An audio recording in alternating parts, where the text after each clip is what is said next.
They can't really go aggro either. Slark's like one of the worst aggro laners in the game if the enemy lane's stronger. He's really good at like these 2v1s, 3v1s where you can like play off this pounce, but he does no damage, he has no armor.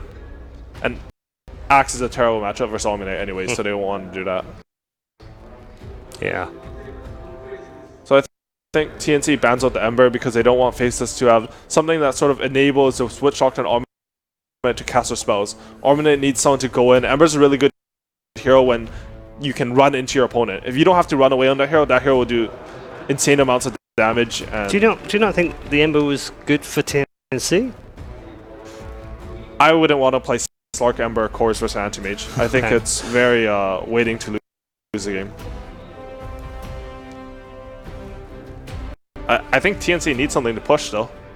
I don't think they can win late game versus Anti-Mage Omni Knight. They have nothing. They have an Axe Call through BKB, but the Blade Mill gets completely countered by Guardian Angel. And if he's repelled, you can't purge it off either, so if they don't have building push, this Anti-Mage is just gonna 1v5 them in the end. I mean, we saw the Silencer earlier this... the core Silencer? Yeah, from them. They do like that. That might actually solve a lot of the solutions, especially just so many spellcasters throughout this game. I think if they run Silencer, they're looking at to just losing that to Anti-Mage. Yeah. He's really bad versus Repel, though. I think they probably need a hero that's good versus Repel. I think maybe hitting a Shadow Fiend timing could be good. I think the Slark pick makes it very awkward to want to do some timing push, though. So I'm not too sure. Wow. And that's actually a hero that's traditionally countered Anti-Mage. I think we saw Weehaw play a lot of it. Was it Frankfurt where it was played versus Anti-Mage? Last year? I think Frankfurt was when Anti-Mage and Windrunner were popular. Yeah. And in that scenario, Windrunner is one of the heroes that can solo kill Anti-Mage. The Treant Armor will sort of make it in favor of Anti-Mage surviving, but all you have to do is add one more hero and Anti-Mage is dead.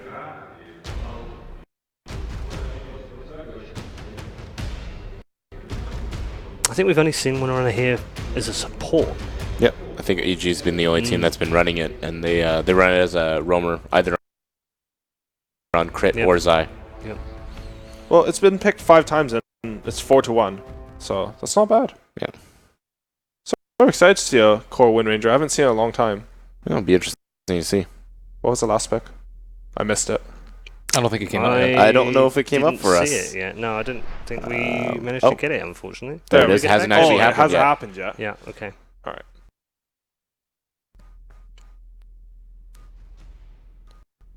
So we'll just wait for this last pick. It's a hard mid matchup versus Wind Ranger on most heroes. I think you want something that can sustain through the lane. Or is comfortable with losing the lane. Or just throw it away. I think there's actually a good option. You're against CM Wind Ranger. You just want a hero that has kill potential on Wind Ranger. He has 2 nukes, so he can kill her. Yep. And you're not worried if you lose a lane. The worst is if you pick a hero that needs to win your lane and you lose it. That's last game, right? With the TA. Okay, very interesting drafts from both teams, as we expected in this particularly regional derby. Conrad, prediction time. I feel like Faceless has a really good draft here. I like what they've done with their heroes, and it seems like they're coming in with a game plan. They feel, to me, looks very confident.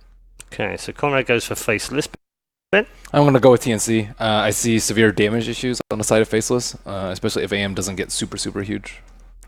Okay. I like Faceless's draft. I think Black's one of the best anti-mage players in the world. I think he has enough scouting heroes to make sure that he can get his farm. And I'm not sold on Winner as a mid. Hopefully this game will change my mind. I'd love to see a game 3. Okay. I think there's many of us that would share that sentiment in terms of game 3. But it is 1-0 right now to Faceless. Can they make it 2 and advance to the quarterfinals? They haven't had the greatest joy in majors before. Maybe that's about to change. Let's head back to our commentary team for game number 2.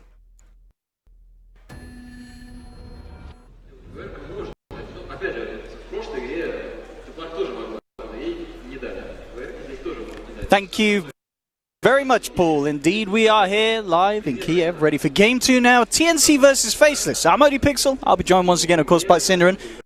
We've just seen the drafts. It's just all kicked off again. We're pretty much getting some new heroes. We're seeing Faceless run this dual core of Tiny and Anti-Mage. Of course, Anti-Mage being another one of Black's classics, had a great go game one on one of his other ones, the signature Slark. Slark, of course, though, this time TNC has said, that hero looks pretty good. We're going to try it for ourselves, but they match it up within the mid lane. Cuckoo playing a Wind Ranger. Yeah, this I'm not really sure about this Wind Ranger pick, how good it's going to be. I think the hero is a bit awkward to run a lot of the time. But again, it seems to me like Faceless have this good idea of how to counterpick cores. I think Anti-Mage is one of the better heroes you can have against the Slark. I think the Tiny last pick is also a very, very good hero to have against Slark. Just the instant burst that Slark can't really deal with. He can die really quickly. At the same time, though, TNC, great axe pick, in my opinion. Should be very easy to get multiple hero calls in this game. You're playing against 4 melee heroes. So should prove to be very strong. Actually, XY, he's just dead? Yep. Alright, he's just dead. He says, well, here's a little bit of a freebie. We gave you a tough game one. Let's make it a bit more even game two. Just feeds mid. Didn't get the role he wanted this game. I'm done. I'm done. Just go mid with Treant. But no, what was he? Just trying to get some wards out by the looks for XY, or? Yeah, he already got one. Oh, he already got the ward out. I was just making his way. I think he didn't skill yet. He didn't skill Nature's Skies, so maybe wants to hold the skill point for Leech Seed for the laning stage, and obviously doesn't have that option if he does go for the Nature's Skies just to get that movement in there. And the real question to me is, why was he actually even there? I don't know what benefit there was. He does have a sentry. He might have wanted to try to counter ward mid, but never dropped it there. I don't know, either case. That's a little bit of a head start here for TNC, who will be running a support Nyx Assassin this time for Tims. He's blocking up very nicely here in mid together with Cuckoo, so I think they will have lane advantage as far as the initial positioning goes. And I think as well, Cuckoo should have a much easier experience than mid lane. He's now on a hero that is very hard to gank for a start, and even harder when you consider the supports of Faceless are a Treant and an Omni. Two people that are going to have trouble closing the gap and have a difficulty dealing with the wind run. And when you're running Anti-Mage against Axe, this Witch Doctor kind of has to stay up top. Yeah. It's difficult for him to leave AM alone for extended periods of time. Jabs trading mid. This is pretty even overall as an exchange, but I think Cuckoo will happily take that, knowing that he got the first blood, so he has a bit of an economy advantage. Oh, missed the power shot though. Maybe broken the flask there from Jabs. Doesn't happen. Are you a little surprised the Jabs didn't take the full-out poor man's to the lane, or is it stout enough against the Wind Ranger at this stage? The tricky thing is, when you go for the full poor man, you actually need to get a lot of CS before you can get your bottle. Yeah, okay, so you want the bot lace out for kill potential on this squishy Wind I think Ranger. if he would have gone for poor man now, he would still have had to use his flask. Bottom lane. But he would be a lot far away. Really nice scope being made, and it will be successful to bring down Ice. A lot of control, of course, between these three, between the Pounce, the Impale, and the Frostbite. So if they manage to catch that Omni, especially at this stage where it was still level 1, leveled the Purification first, so no sort of repel to help him get away from that. Obviously, it's going to get harder once he picks up a few levels, but a great time for TNC to try and abuse the Omni's level 1 weakness. Absolutely, and at the same time, top lane, Faceless will be zoning out Sam H very nicely. Axe is not as good as he used to be, let's put it that way. The counter Helix is a lot slower at jungling, especially in the low levels, so retreating to the jungle isn't as effective, and you see Ice, well, Ice, it's nuts with Ice as a sponsor. He likes to confuse us casters. Keeping good tabs of what is happening with Sam H. So no jungling, he even steals his rune, he's just going to walk back up top, and Sam H is actually having a really hard time so far. Omni Knight is getting way more out of this laning stage. Tims, we'll find XY. Nice little use of the regen rune there, making sure he gets a spell out once it regens. So does a bit of damage, doesn't cost Tims any mana at all, effectively. But yeah, this mid lane as well, CS-wise, 13-5 against the 8-0. And as we already talked about, not huge amounts that Faceless can do at this stage of the game, at least, to alleviate the pressure for Jabs in the mid lane. No, he's going to have a bit of a hard time for now. What they can do is they can skill Living Armor on level 2, perhaps. It's pretty good in lane against Wind Ranger. That should give Jabs a lot more room to breathe, but for now, not really an option. However, of course, the key part of Faceless's lineup, they've run this like triple heal, very defensive style around an anti-mage. So the absolutely primary thing for them is that anti-mage has a good game. And so far, Black is getting great fun. Bottom lane, they're going to look to try and make another go onto Ice. This time has the level 3, and suddenly that gank becomes infinitely harder for TNC to be successful with. Absolutely. Repel is so good against this type of lane, where you almost have to have the pounce as you're opening. Just repel and walk away. There's not really much to do. It is still on cooldown for 10 seconds, but I don't think TNC will get an opportunity to go again. Sam H is still level 1, man. This is 3.5 minutes in. He could have just full jungled instead. And sure, yeah, triple the level of that. Nuts would have had a bit more experience then because he could have pulled a lot. But the thing is, if Sam H is keeping 2 supports busy, fine. But it's 1. Got him. X-White with the Centaur Steel. But kind of going back to what you said as well, really, you've got to remember this game without anti-mage.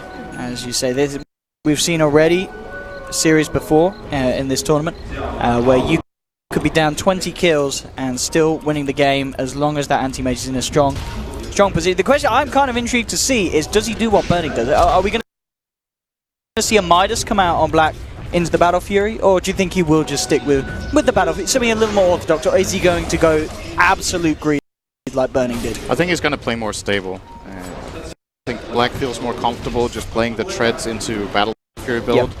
I also don't think the anti-mage in this game needs to dodge fights as much as Burning had to in the IG game earlier in the group stage, because he has such a good supporting cast around him that he's able to even fight with the Battle Fury. That's what Omni Knight does for you. You get the repel, you go in. Worst case scenario, you get called by Axe, but if they're quick with the backup, I still don't think they can kill the AM. So that's definitely something they can play around. Mid lane. They're going to look to try and get sort of a catch onto Cuckoo, but again, Cuckoo can afford to play it much safer this time around. One of the weaknesses of Treant. What just a lane. Can't make this move. Look at the harassment that Ice managed to get off. Raven is already out of the lane, and Ice just walks down and solo kills Ryo. Suddenly this bottom lane is starting to really wake up and favour this Omni Knight. Raven, he's got to go all the way back to base. He's got no regen, and he is still a level and a half off level 6. In fact, Nuts came down and looked for him. Raven with a nice little pounce across the tree line will make sure that he gets away from that wraparound. But nonetheless, very painful for this slug, having to go back like top. that. He could be in trouble here. Oh, this is big for Black if he can pick this kill off. Sam H will go for the TP out with the bonus armor. Is it going to be enough? Just enough to get himself back out to safety. Not level 6 yet on Black. That is definitely a kill with Mana Void. So Sam H got a little bit of space now. Almost level 4. Comparatively, Omni Knight is level 6. So off lane really favor. Okay, he's not level 6, Owen. Before you say it, he's missing 5 experience. 5 experience. He's level almost 6. So the off lane for Faceless going very well. However, they are being destroyed in their mid lane. The Wind Ranger has kept the advantage up very well from the first blood onward. He's currently sitting on 39 CS to the 21 of Tiny. Obviously enjoying that Crystal Maiden aura, as well as his Raindrop, and now even an Arcane Rune. That's enough mana to go for a couple minutes. At the very least. Now, this bottom lane definitely the biggest issue at the moment for TNC, as Ice doing a very good job of keeping Raven's farm down. And Raven desperately trying to find the experience that he needs to get into that safety point at level 6. It's actually very difficult to play Slark right now if Treant is not showing on the map, because Treant plus Omni Knight could almost kill him if he isn't sitting on, like, at the very least 2/3 health, maybe even more. Oh, top lane, Sam H will get himself stuck in. Does have to be a little more careful now with those sort of plays, as Black does have his Mana Void at the ready, and certainly will look to try and punish any overextensions from Sam. They're sending jabs into the jungle now and giving Nuts a bit of time in the mid lane. Should mention, by the way, he is on his signature Witch Doctor, arguably the best Witch Doctor player in the world.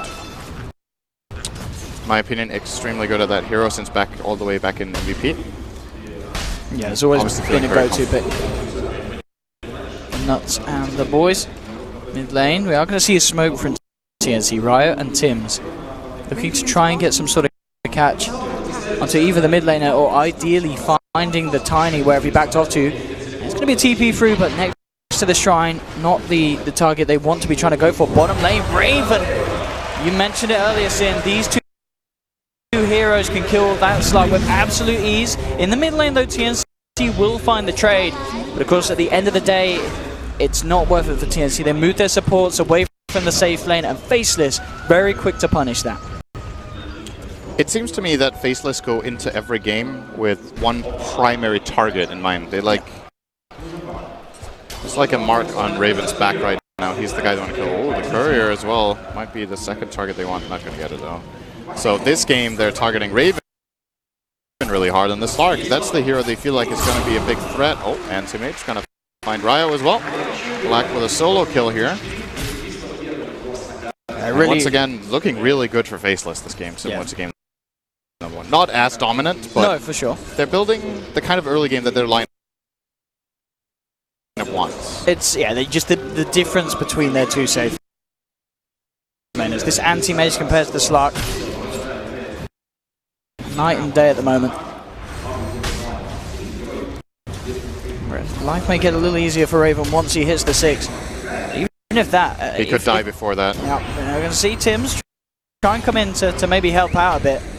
But he himself has to be careful. XY on the tree. Oh, XY actually got tricked there. Oh, that is a really big kill. Yeah, Cuckoo comes in with a rotation. The shackle shot to set up for Sam H to get in with the Berserker's Call. More than enough lockdown to bring down Black. Now they'll look to manage to get a second one off the back of it as well. Again, the same combo. Very strong. That shackle into the Berserkers. This is basically TNC bringing the early game back to even. Yeah. The kill on the Anti-Mage, the Wind Ranger gets both kills. He's now 3-0. Cuckoo is having completely the opposite game of last game. Oh, they're going to respond here with a kill onto Tims. Raven has got level 6, he's going to be fast. Get away. Yeah, they're not giving the Slark room to breathe. He's probably going to lose his safe lane tower now as well at the cost of no real structural damage on TNC side, unless actually they're letting this Wind Ranger push top right now. A bit surprising. Yeah, and it's not the end of the world, of course, for Raven on the Slark. He managed to get the Iron Talon and the Treads, pretty much just the two items that you need to be able to self-sustain and dark pack down jungle camps and keep farming whilst being off the map from Faceless's view. Yeah, most of the time you see Slark's also needing the Ring of Aquila, but he has Crystal Maiden's Arcane Aura, so he can skip that part and get a fairly decent Shadow Blade timing if he gets to farm now. He still basically needs to farm more than 2,000 gold. Oh, there's 100 there. It's a good start. But ways to go. He's definitely got the tools to do so, but yeah, Faceless definitely have the tools to bring him down if they're able to make these movements and catch him out. And as we've seen Faceless getting some control of the Radiant jungle, already the vision down and around the shrine point. Let's see what TNC's next bit of a play is going to be. Ryo has picked up a smoke, coming over to maybe join Sam H for some sort of a movement. They're looking towards the top lane, but Faceless do have quite a fair few numbers up here. Black, Nuts, and Ice joining together. And as soon as they take that tier 1 bottom, just moving on for the next objective and looking to shut down TNC's map even further. This Omni Knight is massive right now. He should not be underestimated. But because of these great plays top from TNC, they actually completely brought Sam H back into the game. These 2 assists he got on the Wind Ranger kills. Actually, he got one of the kills himself. He's now level 8 with a Blink Dagger. Minute 11. It's very, very good considering how far behind he was. He was what, level 1 at 3 minutes in? Yeah. And bam, something like that. Thanks pretty much. Cuckoo's rotation. Yep. Really did it. A great time for the Wind Ranger to make that sort of a play. And something that we don't always see, in games now, where we see a lot of mid laners that are a little bit more static. But Cuckoo bringing the Wind Ranger action and managing to be a step ahead of Faceless and excelling his teammates to exactly where they want to be, and they're going to look to utilize that straight away with this movement up towards the top lane. They want to catch Black off guard with this blink axe. Nuts is nearby. We'll see if that's going to be any thing that they can save him with. They'll throw in a cast, but already Black falling low. And with the dunk, they've done it. TNC are looking very strong at this stage with this blink dagger timing. The courier will be a short distraction, but they'll turn it towards Nuts and looking for the dive behind the tower. Nuts trying to juke his way out of this, but he gets shackled up. And they should be able to finish this one. Ryo surrounds him, makes sure there's no escapes. SamH with the second dunk to bring him down. And meanwhile, elsewhere, Tims was able to find a pick-off onto the Treant Protector. Jabs will catch Tims on the retreat out. Spike Carapace coming out in time. The Jabs waiting for it to wear off and will find the Nyx assassin in return for Nyx taking down the Treant. Raindrop, good item. Not good enough though. But yeah, this is huge for them. Black has such a good start, and now they're dealing with him. 2 times they've taken him out in the last 5 minutes or so. And what I'm wondering for Faceless is that should they try to protect Black a bit more and look a bit less to make plays until he has his Battle Fury? You could, for example, protect him a bit with this Treant. If he's standing next to Anti-Mage, ready to give Living Armor, ready to give the Leech Seed, and just throw out a bash on the axe so he doesn't get to use the Culling Blade. That could be a way of saving him. Alternatively, you could help him a bit with the Omni Knight. I think that's a worse option overall. In this meta, I think you want Omni Knight to actually farm a lot. But yeah, those 2 big picks for TNC are pretty much the big story of the last 5 minutes. And Nuts hasn't really been able to save him. Oh, Black, not again.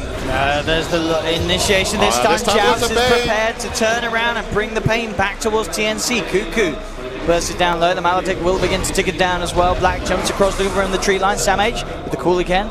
Gets that bonus armor. And he will be able to walk back. Cuckoo actually ends up surviving the Maledict. Not quite enough damage.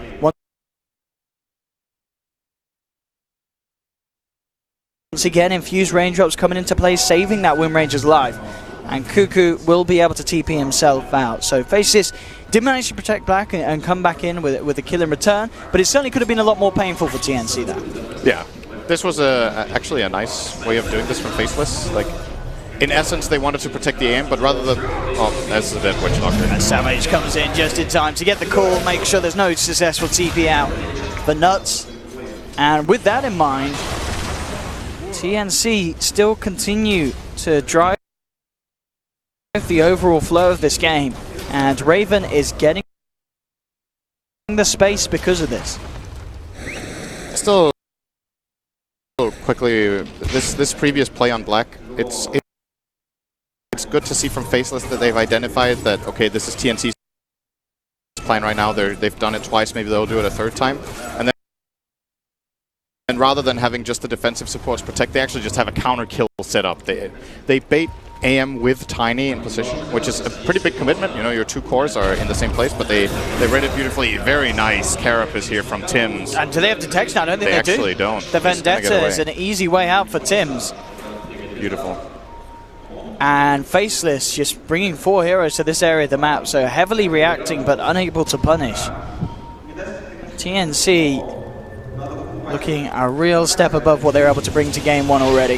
This is something totally different, and already this game looking infinitely closer and very much in TNC's favor at this moment in time early on. Oh, Jabs is going to find the pick on Raven. Yeah, as I say in their favor, things like that bring it back to being pretty much even. And actually, Raven is probably going to be a bit annoyed that he put his treads on agility. I think he survives with strength treads. Ooh, I don't know. What you usually see Slarks do when they go and Dark Pack the wave is that they start on int to have the maximum mana efficiency, and then you switch over to strength. Yep, for the health. When you've taken the damage from Dark Pack, then you go agility. But in this case, if you're farming lanes and Tiny is missing, you have to be on your max HP or at least have a raindrop. This kill is big and was definitely avoidable for Raven in this case. AM has the Fury. Here we go. 16 minutes, not ideal for Black. See the 2 deaths slowing him down a lot. Yeah, the 2 kind of key items for both cores being picked up in tandem. You know, Raven has just picked up the Shadow Blade, and of course, understandable from that last event as well, instantly picks up a Raindrop. Raindrops, as you mentioned, just so huge to stop Jabs from getting